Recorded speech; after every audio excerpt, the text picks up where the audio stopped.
क्योंकि एक दौर था जब भारत बहुत पैसे वाला होता था। पैसे वाला कब होता था? जब चीन का सिल्क बेचने भारत के व्यापारी जाया करते थे यूरोप। यूरोप जाने के लिए वो तुर्की का रास्ता अपनाया करते थे। तुर्की के पास में बॉस्फोरस स्ट्रेट को क्रॉस करके वाया कुस्तुनतुनिया यूरोप में एंट्री किया करते थे। लेकिन जब तुर्क लोगों को या ऑटोमन एम्पायर को यह समझ में आने लगा कि भारत के लोग बहुत पैसे वाले व्यापारी हैं, ये यूरोप से अपना रेशम बेच करके या फिर यहां से लाए हुए मसाले या कीमती सामान बेच करके बढ़िया पैसा कमा के जाते हैं, तो उन्होंने भारत को लूटने का प्लान बनाया। यही कारण है कि मध्यकालीन भारत में बहुत सारे हमले हुए। जितने भी तुर्क मंगोल और ये सब चलकर आए, ये इसी उम्मीद में आए थे कि भारत सोने की चिड़िया है, क्योंकि यहां पर बड़े व्यापारी लोग रहते हैं, यहां पर इतना व्यापार करके पैसा कमाया हुआ है कि चल के अगर लूट लिया तो भी हमारा घर चल जाएगा। जो पाकिस्तान आज आप देखते हैं, ये असल में भारत हुआ करता था। भारत के अंदर दक्षिण भारत तक अथाह पैसा था। सोचिए, हम पर इतना शासन हुआ, मध्यकालीन भारत पर संपूर्ण शासन विदेशियों का रहा, उसके बाद में आधुनिक भारत में 200 साल तक अंग्रेजों का शासन रहा, उसके बावजूद हमें इतना किसी ने शोषण किया हो, उसके बावजूद भारत 75 साल की आजादी में दुनिया की चौथी बड़ी इकोनॉमी बनकर खड़ा हो गया है, पांचवी बड़ी इकोनॉमी बनकर खड़ा हो गया है, अगले 5 सालों में तीसरी बड़ी इकोनॉमी बन जाएगा, अगले 40 सालों में दुनिया की नंबर 1 इकोनॉमी बन जाएगा। तो अंदाजा लगाइए कि भारत क्या था, क्या रहा होगा। इस पर एक बार कल्पना करिए। यह कल्पना आज आपके लिए संभव है थोड़ा मुश्किल टास्क हो, लेकिन यूरोपियंस के लिए यह बड़ा टास्क था। कैसे था? असल में हुआ क्या कि जब कुस्तुनतुनिया पर ऑटोमन एम्पायर ने कब्जा कर लिया, तो फिर बहुत बड़ी संख्या में यूरोपियंस को दिक्कत हो गई कि इंडिया से व्यापार कैसे हो। तब तक समुद्री मार्ग खोजे नहीं गए थे। समुद्री मार्ग नहीं खोजे गए थे तो भूमध्य सागर में एक देश था इटली, जिसे यूरोप के अंदर, क्योंकि इंडिया से जाने वाला अधिकांश सामान वाया ग्रीस इटली पहुंचता था, तो इटली में बड़े प्रबुद्ध लोग रहा करते थे, पैसे वाले लोग। ये यूके फूके तो कोई पूछता भी नहीं था, इटली की बड़ी वैल्यू हुआ करती थी। तो इटालियन लोग जो थे वो इस तलाश में निकले कि पानी से भी जाकर के इंडिया पहुंचा जा सकता है। इसी की तलाश में क्रिस्टोफर कोलंबस सबसे पहले बाहर निकले। क्रिस्टोफर कोलंबस एक इटालियन नाविक थे और वो एक नेविगेटर 3-4 जहाज लेकर के भारत की तलाश में निकल लिए। भारत की तलाश में निकले, अटलांटिक ओशन क्रॉस किया, चलते रहे। उन्हें लगा धरती गोल है तो यूरोप से अगर दूसरी तरफ भी जाएंगे तो इंडिया पहुंच जाएंगे। उन्हें नहीं पता था कि बीच में एक अमेरिकी जैसा कॉन्टिनेंट भी आ जाएगा। क्रिस्टोफर कोलंबस इंडिया की तलाश में जब निकले तो पश्चिम की तरफ यात्रा करते हुए उनका जिस जगह से वास्ता हुआ, वो आज जिसे आप अमेरिका कहते हैं, वो असल में इंडिया के नाम पर ही तलाशा गया था। साथियों, अमेरिका में सबसे पहले क्रिस्टोफर कोलंबस पहुंचे 1492 में, और यहां पर पहुंच करके उन्होंने इंडिया की खोज के नाम पर अमेरिका की खोज की। यह मानते हुए कि ये जो लोग यहां मिले हैं ये इंडिया वाले हैं, उन्होंने अमेरिकन को इंडियंस ही कहा कि ये तो इंडिया वाले हैं। हालांकि बाद में इस क्रोनोलॉजी को बदल दिया गया, कहा गया कि जो ग्रामीण लोग होते हैं, गांव से जुड़े होते हैं, पुराने लोग होते हैं, उन्हें इंडियन कहा जाता है, लेकिन इंडिया की खोज में अमेरिका के लोगों को रेड इंडियन कहा गया। कोई बात नहीं साहब, क्रिस्टोफर कोलंबस पहुंच गए। इसके तुरंत बाद यहां पर यूरोप के और देश धीरे धीरे पहुंचना शुरू हुए, जिसमें काम शुरू हुआ। जिस तरह से इटली गया, स्पेन गया, ब्रिटिश गया, फ्रांस गया, एक बड़ी संख्या में इस पूरे की पूरे अमेरिकी कॉन्टिनेंट पर ब्रिटिशर्स की कॉलोनी बनना शुरू हो गई, फ्रांस की कॉलोनी बनना शुरू हो गई, स्पेन की कॉलोनी बनना शुरू हो गई। कॉलोनियों का बनना शुरू हुआ। देखते ही देखते अमेरिका के अंदर लगभग 13 ऐसी कॉलोनियां थी जो ब्रिटिशर्स ने बसा ली। 1400 से चला हुआ, लगभग 1500 से चला हुआ यह कालखंड धीरे धीरे चलता गया। इस पूरे अमेरिकी कॉन्टिनेंट पर यह यूरोपियंस ने आकर कब्जा कर लिया। मैं आपको कई बार कहता हूं कि अमेरिका कुछ और नहीं अपितु वेस्टर्न वर्ल्ड या अन्य की यूरोपियंस ही हैं। तो वो यहीं से तथ्य जो है वो डिराइव होता है कि वो किस प्रकार से यहां से वहां तक के सफर पर गए थे। यानी कि यहां से यहां तक का जो सफर है, इसके लिए यूरोपियंस इटली से निकले, फ्रांस से निकले, यूके से निकले और यहां जाकर के बस गए थे। यह वो दौर था, इसको क्रॉस करके ये लोग गए थे। कोई बात नहीं साहब, इंडिया की तलाश में गए थे, लेकिन एक नया कॉन्टिनेंट इनको मिल गया। धीरे धीरे ये लोग यहां जाकर आपस में ही झगड़ना शुरू कर दिए। आपस में झगड़ना शुरू कर दिए, यहां के बड़े क्षेत्रों को कब्जाना शुरू कर दिए। थे तो सारे के सारे ये लोग व्यापारी और लुटेरे ही, यहां जाकर अपना प्रभुत्व की लड़ाई लड़ने लगे।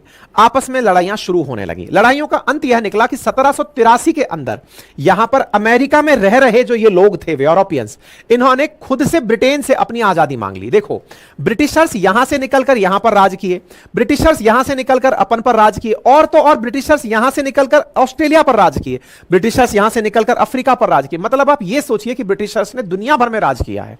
यहां ऑस्ट्रेलिया आज जो आप देखते हो वो है कौन? वो ब्रिटिशर्स ही हैं। अमेरिका में जिन्हें देखते हो अधिकांश लोग ब्रिटिशर्स हैं। इस तरह से यहां के लोग जो यहां गए, उन्होंने ब्रिटेन से ही स्वतंत्रता मांग ली कि हम अलग रहना चाहते हैं। 1783 के अंदर अमेरिका आजाद हो गया।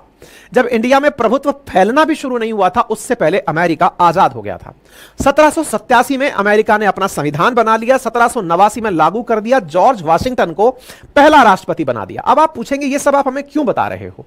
मैं आपको केवल इसलिए बता रहा हूं ताकि आपको यह पता चले कि अमेरिका असल में है कौन।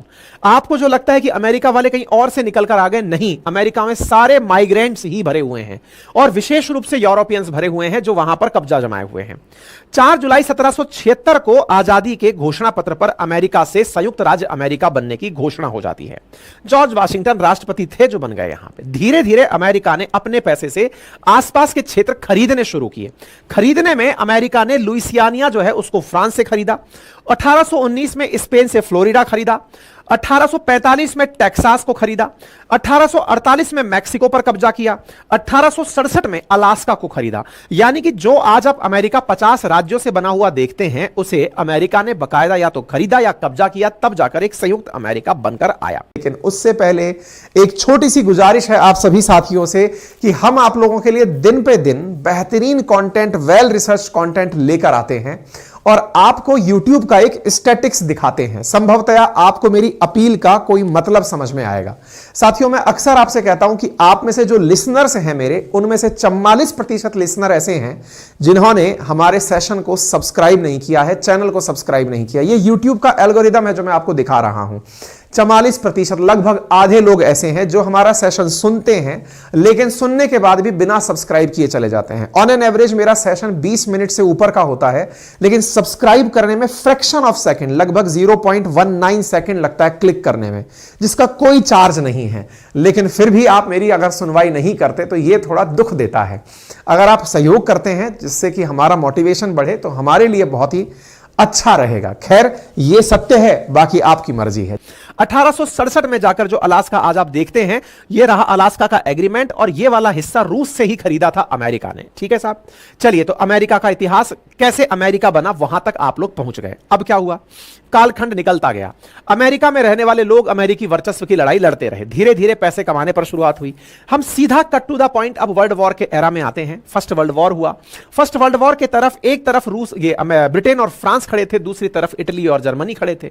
इन दोनों के युद्ध में अमेरिका गए हुए ब्रिटिशर्स, जो अब अमेरिकी कहलाते थे, वो अपने लेवल पर असलाह बना बनाकर इन लोगों को लड़ने के लिए देते रहे। परिणाम यह निकला कि अमेरिका में पैसा जाता रहा और ये लोग लड़ लड़ के बर्बाद होते रहे। इसकी और मजबूती यह निकली कि उस समय अमेरिका का मार्केट 44 महीने तक एकदम हाई बना रहा।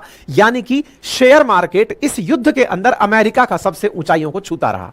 सेकेंड वर्ल्ड वॉर में तो अमेरिका ने रहा सहा कसर, ना केवल वेपन बेचकर बल्कि जापान पर परमाणु बम गिराकर पूरी तरह से दुनिया को अपने नीचे झुकाकर खड़ा कर दिया कि देखिए, दुनिया पर राज करने वाले लोग हम ही हैं। तो सेकेंड वर्ल्ड वॉर 1945 को जब खत्म हुआ तो विजेता राष्ट्रों में, जहां अमेरिका, यूएसएसआर, फ्रांस और यूके बैठे हुए थे, यूएसएसआर अमेरिका से इस बात पर नाराज हो गया कि यार, आपने परमाणु बम बनाया और हमें बताया तक नहीं। आपने हिरोशिमा नागासाकी पर बम गिराया, हमें बताया तक नहीं। हम आपके साथ 6 साल से युद्ध लड़ रहे हैं। आपके साथ मिलकर के हम जर्मनी को, इटली को, जापान को हराने का युद्ध लड़ रहे हैं। आपने जाकर बम गिरा दिया और हमें कोई सूचना ही नहीं है। इस बात पर नाराजगी हुई और इसी नाराजगी को कोल्ड वॉर के नाम से जाना जाता है। अमेरिका तब तक वेपन बेचकर इतना पैसा कमा चुका था कि यूएसएसआर को हराने के लिए एक विचारधारा की लड़ाई शुरू करी और उस विचारधारा की लड़ाई में यूएसएसआर जहां साम्यवादी विचारधारा लेके निकला, अमेरिका पूंजीवादी विचारधारा लेके निकला।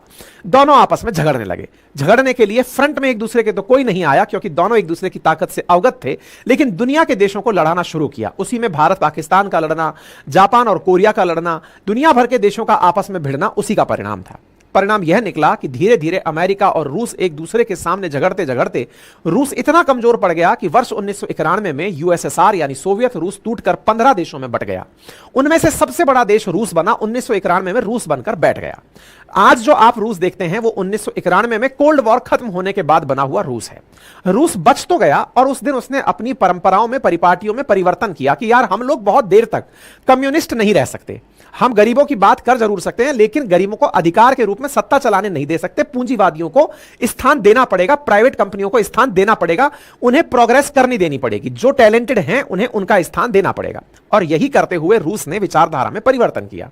रूस की विचारधारा में परिवर्तन और इधर जापानी आतंक से मुक्त हुआ चीन माओ जेडोंग के नेतृत्व में तेजी से आगे बढ़ने लगा। माओवाद को लेकर जो चीन आगे बढ़ रहा था, यह किसी ने नहीं सोचा था कि एक समय पर आजाद हुआ भारत और चीन इतना ज्यादा एक दूसरे से पिछड़ जाएंगे। आज चीन जहां खड़ा हुआ है, भारत उसके मुकाबले कई गुना नीचे खड़ा हुआ है। लगभग 4 टाइम्स तो हम चीन से पीछे हैं। चीन ने अपनी नीतियों में जिस दृढ़ता से अपने आप की पालना की, वो आज दुनिया के सामने, अमेरिका के आंखों के सामने किरकिरी बनकर खड़ा हुआ है। साथियों, रूस, चीन और इंडिया जिस तरह से कोल्ड वॉर के बाद बढ़ने लगे, धीरे धीरे अमेरिका के वर्चस्व को चुनौती का रूप स्वीकार करने के लिए मजबूत करने लगे। इसी बीच में अमेरिका ने एक काम और किया, ना केवल इस तरीके से, बल्कि अमेरिका ने दुनिया पर प्रभुत्व को कायम करने के लिए डॉलर की कहानी भी रची। अब यह डॉलर की कहानी क्या थी? असल में अमेरिका जब दुनिया को कर्जा दे रहा था सेकेंड वर्ल्ड वॉर के समय, सेकेंड वर्ल्ड वॉर खत्म होने के बाद उसने 2 बैंक बनाई, एक का नाम रखा वर्ल्ड बैंक और एक का नाम रखा IMF, और कहा कि दुनिया के देशों को जितना पैसा चाहिए इन बैंकों से ले लो, धन डॉलर में मिलेगा। डॉलर एक करेंसी है, लेकिन इतनी ही करेंसी के रूप में हमने गोल्ड अपने रिजर्व में रखा हुआ है। आपको जानकर आश्चर्य होगा, अमेरिका ने जितना डॉलर मार्केट में निकाला, लोगों से यह कह के निकाला कि ये जो कागज का टुकड़ा डॉलर है ना, इसका मतलब है कि इतना ही गोल्ड हमारे पास रखा हुआ है। यानी कि gold is equals to dollar है, जब मर्जी पड़े डॉलर देना और गोल्ड ले जाना। सोचकर देखो कि अगर कोई आपको यह विश्वास दिला दे कि जितना डॉलर उतना गोल्ड है, तो सोचिए अमेरिका के पास कितना गोल्ड होगा। गोल्ड के स्थान पर एक कागज में व्यापार तो हो रहा था, लेकिन अमेरिका ने दुनिया को कह दिया था कि मेरे पास इतना गोल्ड है। और इस गोल्ड के लिए 1944 में बकायदा ब्रेटन वुड घोषणा पत्र में यह जानकारी दे दी। यह तो 1971 के अंदर जब अमेरिका के राष्ट्रपति ने गोल्ड वर्सेस डॉलर की कन्वर्टेबिलिटी जब बंद की, तब जाकर डॉलर थोड़ा सा कमजोर पड़ा। अदरवाइज 1971 तो डॉलर, मतलब यह समझिए कि डॉलर और गोल्ड एक ही बात मानी जाती थी। ठीक है साहब, दुनिया भर के अंदर आप यह मानकर चलिए कि जो व्यापार होता है, उस व्यापार का लगभग 90% ट्रेड डॉलर में ही होने लगा। मतलब इतना ज्यादा डॉलर ही डॉलर चलने लगा, क्योंकि सब तरफ गोल्ड का ही पर्याय बन चुका था डॉलर। भारत ने क्या किया? भारत ने अपने स्तर पर जो भी कार्य करने थे, जो अमेरिकी वर्चस्व को जियोपॉलिटिक्स में मात देते थे, वो सारे कार्य किए। जैसे बाइडेन ने रशिया यूक्रेन कॉन्फ्लिक्ट में दुनिया पर प्रभाव डाला कि रूस के ऊपर प्रतिबंध लगाए जाएंगे, लेकिन भारत ने उसी समय जाकर पुतिन का हाथ थाम लिया। हमने इनसे डिस्काउंटेड रेट पर इतना तेल खरीदा कि हमारे साहस को देखकर रूस से चीन ने भी बहुत सारा तेल खरीद लिया। परिणाम यह निकला कि अमेरिकी प्रतिबंधों का रूस पर कोई फर्क नहीं पड़ा। 850 से ज्यादा दिन हो चुके और रूस अभी तक यूक्रेन से लड़ रहा है, क्योंकि भारत तेल खरीद करके खूब वेपन और पैसा भेज रहा है। इतना ही नहीं, भारत के साथ साथ चीन ने भी खूब सारा तेल खरीदा और दोनों देशों ने तेल के बदले अपने वेपन दिए। हाल ही में यह रिपोर्ट बाहर निकलकर आई कि इंडिया ने तेल के बदले $4 बिलियन के वेपन रूस को पहुंचाए हैं। इसके साथ साथ तो कनाडा का जो मामला था, निज्जर की हत्या का जुड़ा मामला, और एक खालिस्तानी पन्नू जो अमेरिका में छुपकर बैठा है, उसको मारने के लिए किसी निखिल गुप्ता जैसे आदमी का नाम लगाकर भारत पर प्रेशर क्रिएट करने का मामला हो, जिससे कि भारत के चुनावों को प्रभावित किया जा सके, पंजाब इलेक्शंस को प्रभावित किया जा सके। भारत ने साफ साफ यह पब्लिकली अनाउंस कर दिया था कि भारत के चुनावों को प्रभावित कर रहा है अमेरिका, और पश्चिमी वर्ल्ड को यह चेतावनी दी थी, देखो डेमोक्रेसी में इलेक्शन से ऊपर कुछ नहीं है, और साफ चेतावनी दी थी कि हमारे चुनावों को प्रभावित मत करो। रूस ने भी साफ साफ अमेरिका को कहा था कि आप लोग इंडिया के इलेक्शंस को प्रभावित मत करो। असल मायने में यह सेशन जो मैंने आपको बताया था ना, यह सब उसके बाद ही हुआ है। भारत ने ईरान के साथ हाथ केवल अमेरिका को यह बताने के लिए मिलाया है कि देखो, आप लोगों की इज्जत कर रहे थे, इसलिए ईरान से हाथ नहीं मिला रहे थे, आपकी इज्जत में नहीं कर रहे थे, लेकिन आप जब हमारे इलेक्शन में उंगली कर सकते हो ना, तो अब आप सोच लो कि हम क्या कर सकते हैं। और यह बात आपका और मेरा कयास नहीं है, यह खुद हमारे विदेश मंत्री का बयान है। हाल ही में विदेश मंत्री ने बयान दिया है कि हमारे यहां पर ज्ञान वो लोग देते हैं, वो देश हमारे देश पर बयान देते हैं जिनके चुनावों के निर्णय कोर्ट में किए जाते हैं। मेरे प्यारे साथियों, जयशंकर साहब का यह बयान बहुत वायरल हो रहा है, जिसमें वो ये कह रहे हैं, ये बयान है जिसमें वो ये कह रहे हैं कि आज हमारे देश के अंदर लोगों को चुनाव होते हुए देखकर डाइजेशन बिगड़ रहा है। दुनिया के बहुत से देश हैं जो अपनी तरफ से, इवन बहुत सारे न्यूज मीडिया, बहुत सारे ऐसे राजनेता, दुनिया के बहुत सारे पावरफुल नेशंस भारत के चुनावों को प्रभावित करने के लिए, इतना ही नहीं, कौन सी पार्टी को फंड करना है, कौन सी पार्टी को प्रमोट करना है, इसको खुलेआम प्रमोट करते हैं। भारत के चुनावों को प्रभावित करने में उनके तमाम प्रयास हमें समझ में आते हैं और आना लाजमी भी है, क्योंकि 300 साल से जिन्होंने हम पर शासन किया हो, वो हमें इंडिपेंडेंट होता हुआ और आगे बढ़ता हुआ कैसे देख सकते हैं। इतनी गर्मी के बावजूद भारत के अंदर इतना बढ़िया वोट परसेंटेज होना उन्हें रास कैसे आ सकता है, और जब वो इस तरह की हरकत करते हैं तो वो हमें समझ में आती हैं। विदेश मंत्री का यह बोलना कि हमें समझ में आता है कि आप हमारे चुनावों को कैसे प्रभावित कर रहे हैं, यह अपने आप में एक स्ट्रेट मैसेज है। इन्होंने हाल ही में अपने द्वारा कोलकाता में अपनी पुस्तक वाई भारत मैटर्स के बांग्ला संस्करण के दौरान अपने प्रोग्राम में जवाब देते हुए कहा, इन्होंने पश्चिमी मीडिया के कुछ खास लोगों को ही देश की सत्ता संभालते हुए देखना चाहती है, यह बयान भी दिया। जब ऐसा नहीं होता तो यह उन्हें पसंद नहीं आता। वे अपनी चुनाव कवरेज में खुले तौर पर कुछ लोगों का समर्थन करते हैं और तो और पश्चिमी मीडिया भारत के कई राजनेताओं की गलत इमेज छापती है, विज्ञापन तक करती है, क्योंकि वो कुछ लोगों को प्रमोट होते हुए देखना चाहते हैं। यानी इनका सीधा सीधा बयान बीबीसी के ऊपर, कनाडा के ऊपर, न्यूयॉर्क टाइम्स के ऊपर, वाशिंगटन पोस्ट के ऊपर, सब पर था। यहां तक कि इन्होंने इस बात पर भी जवाब दिया कि क्या हम डॉलर के विकल्प के बारे में विचार कर रहे हैं। इन्होंने साफ कहा कि देखिए, एक दौर था जब डॉलर चल रहा था, लेकिन अब दुनिया के देश डी डॉलराइजेशन की तरफ जा रहे हैं। डी डॉलराइजेशन का मतलब है दुनिया के देश इस विषय पर चर्चा कर रहे हैं कि हम डॉलर का सब्स्टिट्यूट क्या बनाएं। और यह आपको भी पता होगा, हाल ही में ब्रिक्स नेशंस ने यह चर्चा की है। आपको जानकर आश्चर्य होगा कि भारत सबसे ज्यादा ट्रेड चीन के साथ कर रहा है। चीन, भारत और रूस बड़े ट्रेडिंग पार्टनर्स बन के निकले हैं, जो कि ब्रिक्स के 3 बड़े मूलभूत सदस्य हैं। यदि ये ब्रिक्स करेंसी बनाने में कामयाब हुए तो आप विचार कीजिए कि दुनिया में डॉलर को कितनी बड़ी चुनौती मिलेगी। जयशंकर साहब ने यहां पर एक बयान देते हुए कहा कि अफ्रीकी देशों के साथ जब हम जाते हैं तो वो कहते हैं कि हमारे पास डॉलर का संकट है, हम चाहते हैं कि आपके साथ आपकी करेंसी में व्यापार करें। इन्होंने कहा अगले 5 सालों में दुनिया के देश इंडिविजुअल करेंसीज में व्यापार करने लगेंगे। और दोस्तों, जिस दिन दुनिया के देश डॉलर को व्यापार से बाहर कर देंगे, उस दिन अमेरिकी प्रभुत्व स्वतः ही समाप्त हो जाएगा। यानी ये वो सारे कारक हैं जिनको लेकर के अब चर्चा शुरू होने लगी है कि भारत और दुनिया के तमाम देश अमेरिका को कैसे किनारे लगाते जा रहे हैं। और इसको किनारे लगाते हुए अंत में रूस ने भी वो सब कर दिखाया कि वो अफ्रीका के अंदर जहां अमेरिकी बेस था वहां पर अपने सैनिक घुसा दिया। इस पर भी हमने आपको 11 दिन पहले ही एक सेशन करके बताया था। यानी कि अब बाइडेन के नेतृत्व में अमेरिका में वो बात नहीं जिसके चलते अमेरिका दुनिया के पूरे की पूरे फ्लो को अपने हिसाब से एडजस्ट करता था। बाकी प्रयास किया है हमने सारी खबरों को आप तक पहुंचाने का। आप इस विषय पर क्या सोचते हैं कमेंट बॉक्स में जरूर बताएं। हमारी रिसर्च और हमारा प्रयास पसंद आया हो तो एक छोटा सा प्रयास हमारे लिए भी कर दीजिए, जिससे हमारा और हमारी टीम का मोटिवेशन बढ़ता है, और वो है चैनल को सब्सक्राइब करना। जी हां साथियों, वीडियो के नीचे ही एक सब्सक्राइब का बटन दिया होता है जिसको दबाने में आपका कोई खर्च नहीं आता, लेकिन भविष्य में जब भी हमारे वीडियो आते हैं आप तक तत्काल मैसेज पहुंच जाते हैं। उसे आप दबा दीजिए ताकि आगे से आप अपडेटेड रहेंगे। बाकी